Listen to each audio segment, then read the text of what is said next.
Good morning, Assalamu alaikum, hope you're all well and ready for today's lesson. Right, so what I wanted to do before we moved any further was to let you watch this video which looks at what Ramadan is. So this is going to be all the key facts, all the basics of Ramadan that you should know before we move any further into our little projects on Ramadan.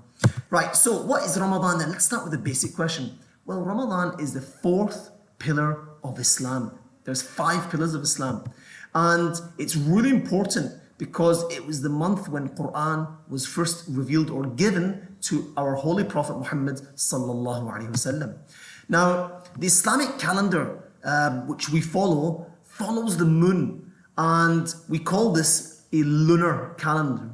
Now, it's called a lunar calendar because it follows how long it takes the moon to go around the earth. And depending on the shape of the moon will depend on whether someone can see in the sky, whether we're at the start of the month, or we're at the middle of the month, or we're at the end of the month. And we're going to see that in a second. Now, Ramadan is the 9th Islamic month of the calendar. There's actually 12 months of the Islamic calendar, and Ramadan is the 9th month.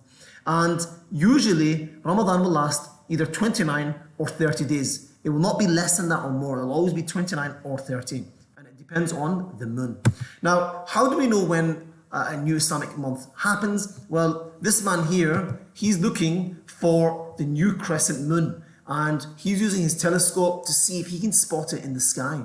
And when he spots it, then that means that the new Islamic month of Ramadan or any other month starts. Now, what does the moon need to look like though? That's the question. Well, here are the phases of the moon in a lunar month. This is the start of the month, that's the end of the month here. So here, the moon is a crescent shape. Okay, it's like a very thin banana shape. And that's how you know you're at the start of the month. But then what happens is as you go through the month, the crescent gets thicker and bigger and bigger and bigger and bigger until it becomes a full moon. Now when you've got a full moon, that means that you're in the middle of a month. And then what happens is the moon will start to get smaller and smaller and smaller. And notice how it goes the opposite way. See how it started this way? Now it's going that way until it reaches the opposite side of how it started. So it'll get smaller and smaller and smaller until it gets to that point, and then that is the end of the Islamic month, because then that will disappear and then the new Islamic month will start again. Now what is fasting? Well, fasting is to stop your eating and drinking every day during Ramadan when it's daytime. So from sunrise to sunset, no eating or drinking is allowed. You can only eat at nighttime. Now, in terms of how long do people fast around the world, well, that actually depends on where you're living. Because some people fast for many hours in a day, some people only fast a few hours in a day. But for example, Muslims that live in Australia, they fast for about 10 hours in a day. So that is like the shortest fast in the world. Because you should already know this, there are 24 hours in a day. So Muslims in Australia fast for less than half the day. But Muslims in UAE, in Dubai for example, and Abu Dhabi, they will fast for 16 hours. So for most of the day. But then Muslims in Iceland, Sweden and Norway will fast for most of the day. They will fast for 21 hours in a day. So it means that they've only got 3 hours to eat and drink. Now, why do Muslims fast? Well, there's many reasons. Number one, it's because we're told to by Allah in the Quran. It's because fasting reminds us what it's like to be poor and hungry, and it allows us and makes us be more thankful to Allah for what He's given us and really appreciate what He's given us. It's a way of gaining rewards. Remember, Allah gives us rewards every time we fast. It allows us to reflect and become better people. It allows us to think about what did we do last year and what have we been like over the last year and how are we going to become better people. It allows us to connect with Allah again. It might be that, for example, someone wasn't really close to Allah, but because they fasted in Ramadan, because they've listened to Allah, now they become closer to Allah and they're back closer to Allah, and Allah is happy with them and they're happy with Him as well.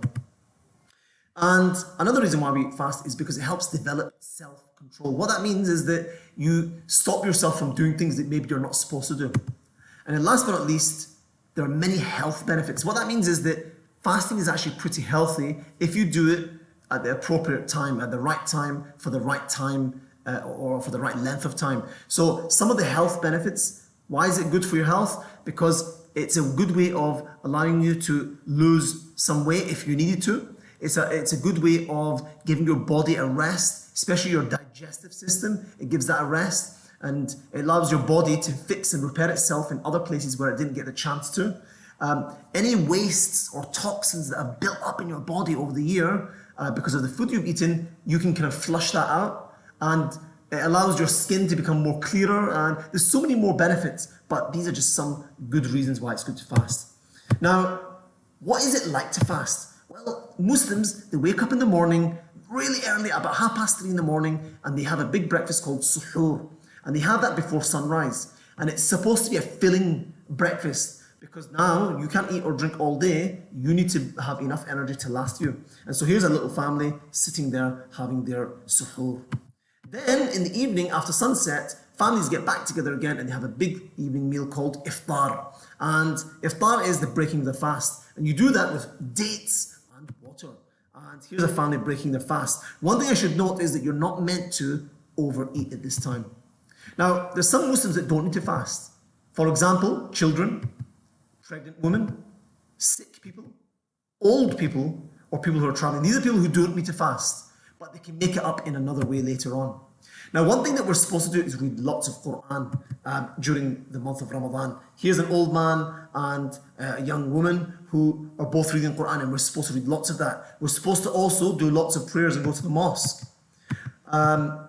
Here's some pictures of people actually preparing for iftar.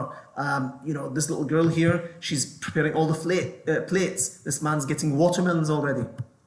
Now, what breaks a person's fast? Well, eating or drinking on purpose does. Having medicines, that's why you can't fast if you're sick. Deliberately vomiting, that means being sick and vomiting on purpose. But these actions may also break your fast. If you use bad language or violence and you do something bad to hurt others. Now, what happens after Ramadan? Well, Muslims celebrate a very special festival called Eid al-Fitr. And they come together and they share presents and they share the love and they have food together, and it's just a time to get together and just celebrate and relax. But food is also donated to poor people, and we call this Zakat al-Fitr, which is connected to the third pillar of Islam. As I said before, friends and family get together and they have big meals, gifts are exchanged, and here's some pictures of some people kind of really celebrating Ramadan.